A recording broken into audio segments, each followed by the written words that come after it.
It's another sleepless night for Australian sugarcane farmer Albert Panisi. Albert Panisi started to have this recurring dream that something unusual, like a flying saucer, was going to land on the property. I'll be right back.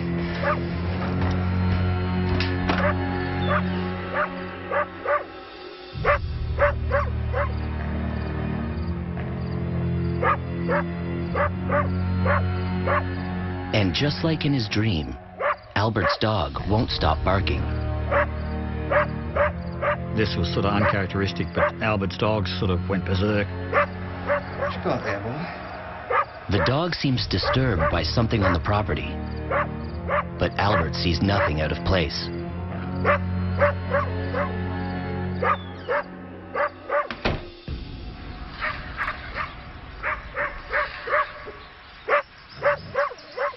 A few hours later, Albert's hard at work when his neighbor, George Pedley, passes by en route to his field. Hey, George. Whole lot of yapping going on over there. Oh, that dog won't stop. You all right? They're giving me nightmares. All right. Take care, mate. Thanks.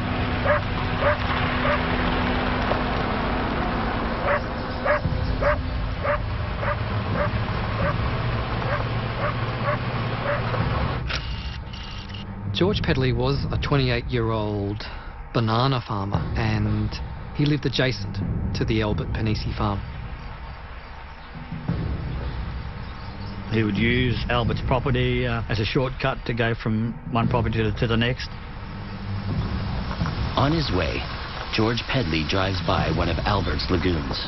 As George approached the lagoon, he started to hear what sounded like a high-pitched noise. He couldn't figure it out. He thought it might have been his tyre losing air or something like that.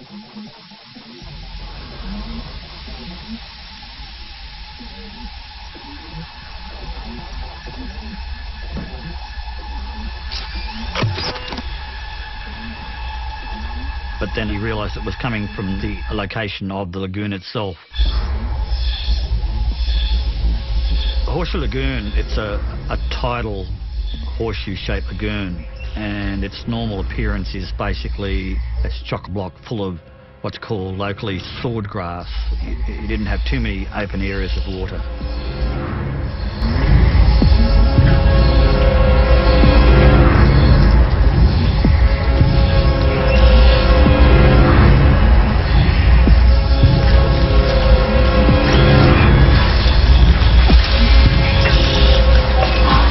It's unclear to George where exactly the sound is coming from.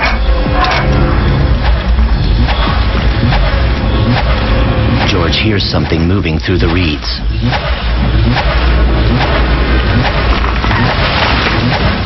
George is not somebody who's prone to flights of fancy.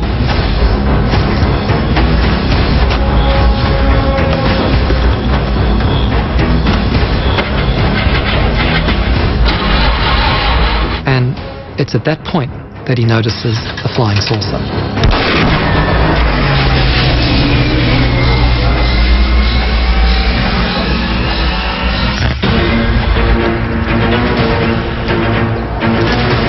It's gone beyond just a dream now.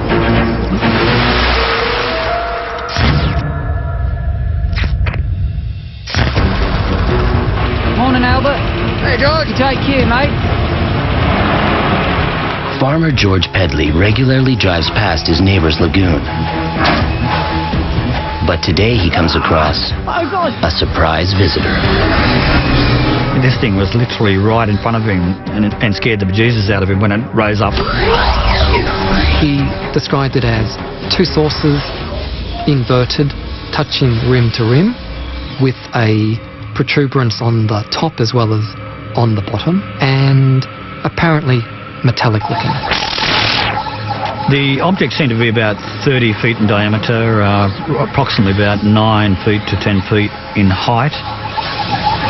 This case really stood out big time because it's no longer a light in the sky or something seen at night. This is broad daylight, clear morning. And then it goes up again, about another 25 feet. And from there, at a 45-degree angle, takes off, almost in the blink of an eye, at great speed. I think for George, there was an element of absolute shock. George was in a real fix here because he had been somewhat negative about other people in the area reporting UFO sightings. Now, it's something that happened to other people, but now he's in a real bind. Albert! Albert! You ain't gonna believe what I just saw.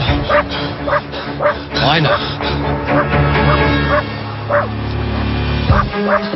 Albert Penicia was amazed, but at the same time he was somewhat unsurprised in a bizarre kind of way because he had these recurring dreams. One of the unusual features that figures in the Tully case, and it's seen in cases around the world, is this recurring feature of what seems to be like a precognitive kind of dream effect. And it often occurs in these close encounter cases where there's some awareness of something that's about to happen.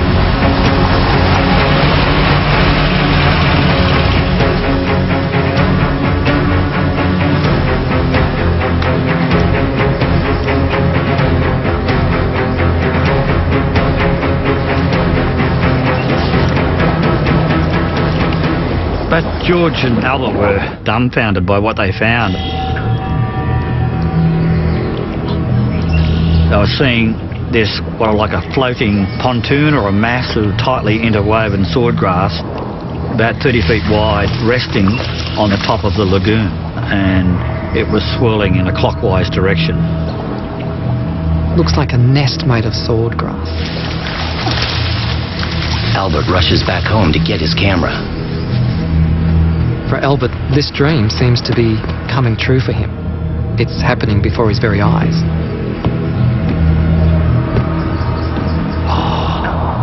The nest-shaped object is roughly the same size as the saucer George claims he saw earlier.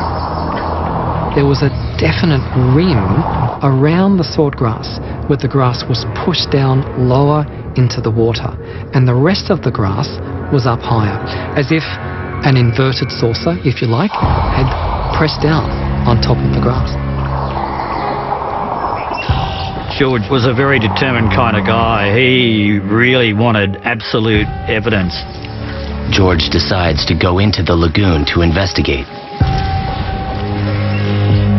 It's not something that you would do readily, enter the water without some due caution, because you had hazards, natural hazards in the area, and those hazards include crocodiles and also taipan snakes, a pretty deadly species and a fairly aggressive species.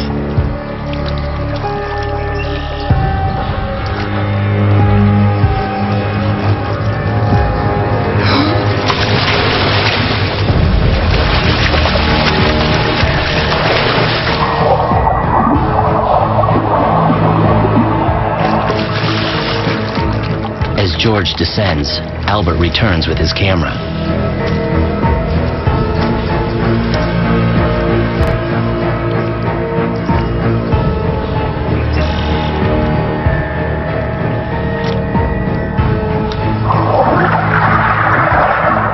George determined that there were 3 indentations, or what appeared to be 3 equally spaced indentations where the roots of the swordgrass had been pulled up. Could this have been the tripod, landing arms of the flying saucer or something like that?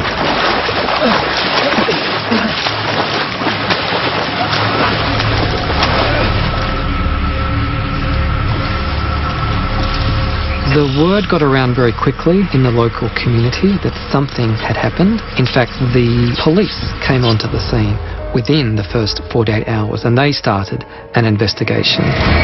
The Tully saucer nest is examined in minute detail. Samples of reeds, mud, and water from the nest area are submitted to the Queensland University Botany and Physics departments, but no unusual elements are discovered. The Australian Air Force investigates and concludes that a willy-willy, or circular wind phenomenon, flattened the reeds and sucked up debris 30 feet into the air, forming the appearance of a flying saucer. Such powerful wind phenomenon occur regularly in the area, but the weather on January 19th was calm and sunny. Over the following years, Albert Panisi continues to find nests in his lagoon. In 1969, determined to find the cause, he sets up a motion-sensitive camera.